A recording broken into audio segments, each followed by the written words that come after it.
சற்று முன் கிடைக்கப்பெற்ற மிக மிக முக்கியமான செய்தி ஒன்று வெளியாகி உள்ளது.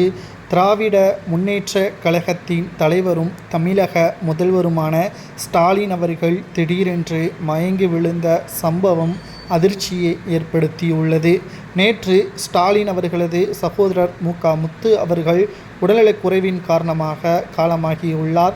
அதனைத் தொடர்ந்து நேற்று முழுவதும் எந்த ஒரு உணவையும் எடுத்துக்கொள்ளாமல் இருந்துள்ளார் ஸ்டாலின் அவர்கள். குறிப்பாக ஸ்டாலின் அவர்கள் கோபாலபுரத்திற்கு சென்று தனது தந்தையின் உருவப்படத்திற்கு ஒட்டுமொத்தமாக தனது சகோதரர் நினைவில் அங்கு 20 நிமிடங்கள் இருந்துள்ளார். அங்கிருந்து வீட்டிற்கு செல்லும் வழியில் நேரடியாக எந்த ஒரு உணவுகளையும் எடுத்துக்கொள்ளாமல் மனைவியை பார்ப்பதற்கு சென்றுள்ளார்.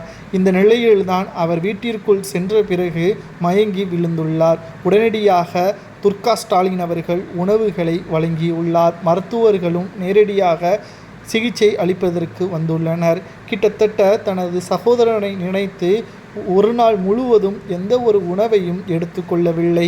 அதனால்தான் மயக்கம் என்றும் மருத்துவர்கள் தெரிவித்துள்ளனர். இரவு முழுவதும் நன்றாக ஓய்வெடுக்க வேண்டும் என்றும் மருத்துவர்கள் அறிவுரையும் கூறியுள்ளனர். முதல்வராக இருக்கக்கூடிய ஸ்டாலின் அவர்கள் முத்து அவர்கள் மீது பாசம் வைத்திருக்கிறார் என்பது இதன் மூலம் நன்றாகவே தெரிகிறது. ஆனால் இது உண்மையான பாசமா என்று பார்த்தால் அது கேள்விக்குறிதான்.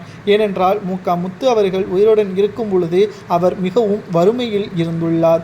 மனைவியும் பிள்ளைகளும் கைவிட்ட நிலையில் கடைசி காலகட்டத்தில் முத்து அவர்கள் வாழ்வாதாரத்திற்கு மிகவும் பாதிப்புக்கு உள்ளானார் என்றும் குறிப்பிட்ட அளவு மட்டும்தான் அவருக்கு மாதம் பணம் வரும். அதாவது கிட்டத்தட்ட 25,000 ரூபாய்.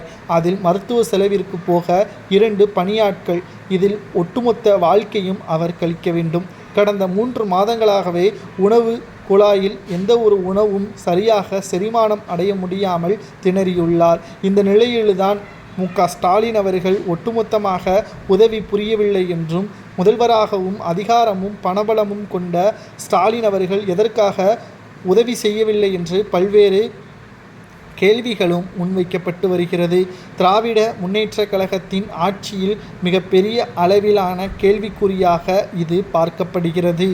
தனது சொந்த சகோதரனுக்கு இந்த நிலைமை என்றால் தமிழக மக்களின் நிலைமை நிச்சயம். தமிழக மக்கள் ஒரு முறைதான் ஓட்டுக்கள் செலுத்தினால் வாழ்நாள் முழுவதும் முதல்வராக ஸ்டாலின் இருந்துவிட்டால் நிச்சயம் தமிழகத்தின் நிலைமை, அங்குள்ள மக்களின் நிலைமை முத்துவை போல் மாறிவிடும் என்று பலரும் இணையதளங்களில் கருத்துக்களை பதிவு செய்து வருகிறார்கள்.